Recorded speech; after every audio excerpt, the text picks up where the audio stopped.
my first time to have a go was at Whittingham, right? They were shouting for wrestlers for the novice thing. I was far too young, but never mind. I went and entered. I think I was just 12 years old at the time. It was a bet with Tom Mickey, but as a tanner, that I wouldn't have a go. I wrestled a lad called Cowan from Woodpowborn, Ingram, and I can't remember, I think it was Dave Cowan, right? But he was early teens or 20s. He looked after us, he laid us down nice and quietly. And I got rang at school when I went back.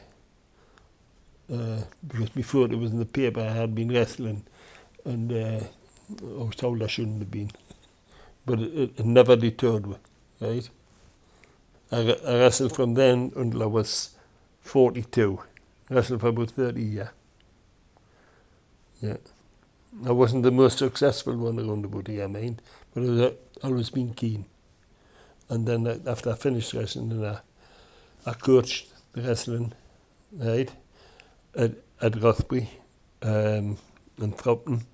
Even when I was still taking part, coached at Thropton then. And after I finished wrestling, I was on the governing board for 20 odd years.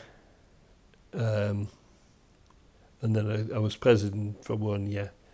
The Cumberland and Westmoreland wrestling, there was a board formed, a governing board formed in 1906,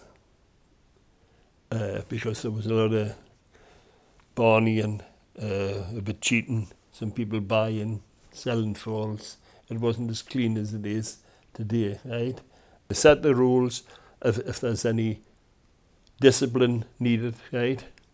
We try to relax the rules on the wrestling strip, the long johns, the centre piece, and the top. That was just about a civil war. The meeting, I'm not joking. It was at the AGM. They were screaming, right? You know, wanting to keep it, but I'm open-minded.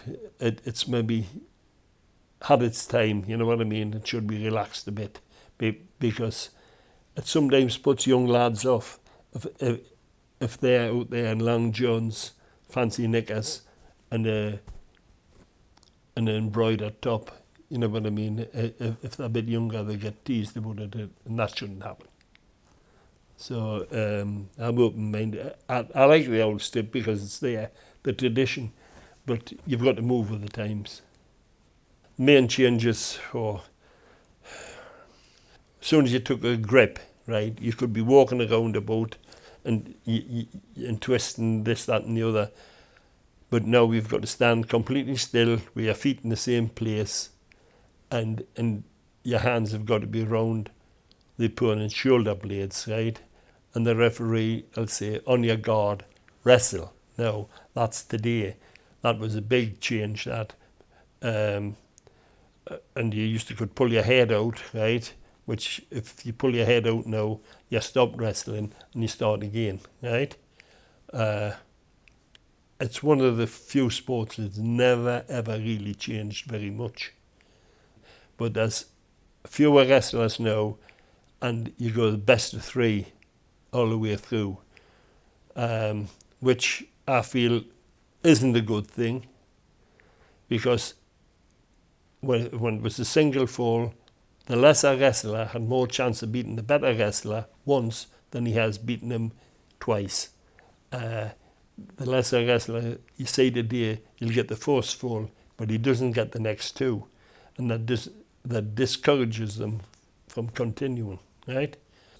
It's mainly still country people that do it, right? Because there is a decline in numbers, a big decline. But there's a big decline in people living out in the countryside, right? Where you got your wrestlers from in this area, away above Alwynton, there'll be 2 or 3 or 4 or 5 families with bigger families living on the farms, and wrestling was a way of getting around, right? Now some of them farms, there's maybe 3 of them together, and there's two fellas on the quad bike looking after them. So you've lost that, and possibly we should have moved into the towns to recruit wrestling, right, to get the numbers up.